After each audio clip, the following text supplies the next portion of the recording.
Bonjour à toutes et à tous, on se retrouve sur une nouvelle vidéo sur Supremacy 14. Alors dans cette vidéo, vous allez voir les différentes unités, leurs points forts, leurs points faibles, etc. Donc on commence par les unités de base qu'il faut créer dans chaque partie pour pouvoir bien débuter. C'est les véhicules blindés. Donc en fait, les véhicules blindés, là, voilà. Les véhicules blindés, en fait, ils sont forts en défense.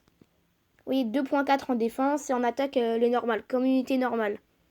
Alors qu'en fait, la cavalerie, qui sont les deux unités à créer au début, je le rappelle, elle est plutôt forte en attaque. 2.4, 1.2. En gros, c'est l'inverse. Ça, faut en créer en masse. Vous voyez, là, j'en ai plus trop dans cette partie, parce que là, c'est un peu le milieu de partie, voilà. C'est pas la même partie qu'avant. J'ai encore un véhicule blindé, là. Ensuite, toujours dans le terrestre, on a l'artillerie. Alors, l'artillerie, ça, c'est la base de la base. Ça, faut forcément en avoir dans une partie si vous voulez la gagner. Donc en fait, l'artillerie, son point fort, c'est qu'elle tape de loin. Ça, c'est un gros avantage. C'est qu'elle tape de loin. Là, vous voyez, son champ de vision, c'est pas mal, quoi. On va dire, c'est bien, quoi. C'est normal. Après, son seul défaut, c'est qu'elle est lente. Elle est très, très lente. Voilà. Donc ensuite, on a le char, donc aussi appelé le tank, comme vous le voulez. Alors le char, lui, il est fort. Enfin, il est fort, il est bien en attaque et en défense. Après, il est assez rapide, voilà, il est normal, quoi. Mais en fait, moi, j'utilise pas trop ça dans les parties. Ouais, j'utilise pas trop. Ça coûte, je trouve que ça coûte cher un peu. Mais bon, ça, c'est assez fort pour prendre une ville. Par exemple, si avec mes 132, la unité, je veux attaquer cette ville, et ben ça sera encore plus rapide pour la prendre. Imaginons, il y a 2 heures d'attaque. Ça peut-être se finir en 1 heure. Grâce aux chars qui font la différence. Mais bon, comme je l'ai dit, je n'utilise pas trop ces unités. Ensuite, il y a le char lourd. Ouais, c'est la même chose, quoi. C'est un peu la même chose. C'est la même chose, quoi, mais un peu plus fort. Et vous voyez, ça met beaucoup de temps. 6 jours et 8 jours.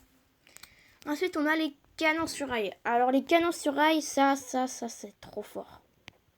Donc, attendez, là, j'ai juste pris une autre partie pour bien vous montrer ça. Parce que là, c'est vrai que dans cette partie, j'en ai pas. Donc, en fait, les canons sur rail, c'est... comment dire, c'est très très fort. Ça tape de loin, de très très loin. Bon, vous voyez, cette partie, ça fait longtemps que j'y ai pas joué. J'ai de nouveaux trucs. Bref. Bon, donc, là, je vais vous montrer mon canon. Ça, c'est mon canon. Là, j'en ai 2. Vous voyez l'animation, l'animation, le décor, un peu comme il est. Après, regardez sa portée. C'est vraiment ouf. Elle a une grande portée. Mais je sais pas si vous êtes un peu fort en histoire, mais sachez que les Allemands l'utilisaient pendant la Seconde Guerre mondiale. Justement, je crois que c'est eux qui l'ont créé ou un truc comme ça. Bon, donc là, on a fini sur les unités terrestres. Bon, vous voyez, là, on peut pas aller plus en bas. Maintenant, on va attaquer les unités d'aviation. L'air, quoi. Donc, il y a le ballon d'observation. Le ballon d'observation, en gros, c'est un truc qu'on envoie. Et en fait, il peut espionner. Il espionne. Par exemple, si je veux l'envoyer vers là, il peut espionner. Et en fait, il a un grand champ de vision. C'est-à-dire qu'il peut voir très très loin. Comparé, vous voyez là, les petits cercles là. Ça c'est le champ de vision d'une unité normale. Et ben en fait, le ballon d'observation, là il y en a par exemple, ça ressemble à ça. Et ben en fait, c'est un très grand champ de vision. Voilà. Ensuite, on a le chasseur. Donc en fait, le chasseur, il va avec le bombardier. Lui, le chasseur, il est pas trop fait pour attaquer les unités au sol, il est plutôt fait pour défendre. Par exemple, là, vous voyez, j'en ai. Donc en fait, le chasseur, il se déplace d'aérodrome en aérodrome. Vous voyez, il a un long champ, je peux dire, de patrouiller. C'est-à-dire, il va autour, il surveille un peu, il espionne. Mais bon, c'est mieux d'avoir un ballon d'observation si vous voulez vraiment espionner. Donc, voilà. Et en fait, il y a le bombardier qui va avec. Le bombardier, en fait, lui, comme son nom, il bombarde. Et en fait, le truc, c'est que comme ils sont 2, c'est mieux d'avoir les 2. Comme ils sont 2, c'est mieux d'avoir les 2. Puisqu'en fait, grâce aux 2, on peut bombarder. Grâce aux 2. Il y a le bombardier qui bombarde pendant que le chasseur, il le protège. Car il peut y avoir des chasseurs ennemis qui veulent éliminer les bombardiers. Donc voilà, ça c'est pour l'air. Maintenant, on attaque la dernière catégorie. C'est les bateaux, quoi. En gros. Les bateaux. Donc, il y a le croiseur léger. Donc ça faut le construire au début de partie. C'est pratique, ça passe, quoi. Donc, je vais vous montrer à quoi ça ressemble. Croiseur léger. Il y en a où?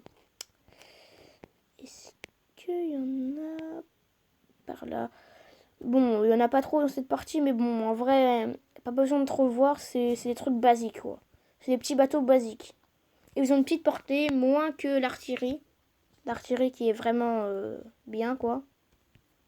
Bon, attendez, j'ai un petit lag. C'est bon. Du coup, ensuite, donc on continue dans la catégorie bateau. Il y a les sous-marins. Alors, en gros, un sous-marin, c'est égal à 2 croiseurs légers. Je veux dire que s'il y a un sous-marin, il va attaquer deux croiseurs légers, il va forcément gagner. Par contre, s'il y en a 3, ils sont trop nombreux. Il va perdre. Et par contre, il va en rester qu'un. Donc là, je vous le montre, là, ça ressemble à ça. Et en fait, le sous-marin, on ne le voit pas. Par contre, le sous-marin, il peut pas attaquer les unités. Alors qu'un bateau, par exemple, le croiseur, il peut attaquer les unités. Là, s'il est sur l'eau, il peut attaquer les unités.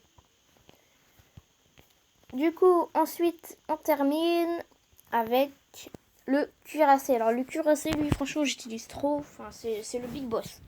Lui, t'as ça dans les mers. Lui, il fait le taf, quoi. Il fait tout le taf.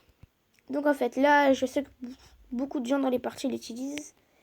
Je vais essayer de trouver un endroit où on l'a. Voilà, par exemple, ici. Donc, oui, il y a 3 cuirassés, 52 000 unités. Les cuirassés, c'est représenté comme ça. Et là, ça, c'est leur vision d'attaque. Enfin, vision, c'est leur champ d'attaque. Champ de tir. Vous voyez, champ de tir, c'est ça va. C'est assez grand, franchement. C'est un peu plus grand que l'artillerie. Mais franchement, ça passe. Et on a fait le tour des unités. Donc voilà. J'espère que cette vidéo vous aura plu. Je vous dis à la prochaine. Ciao, ciao!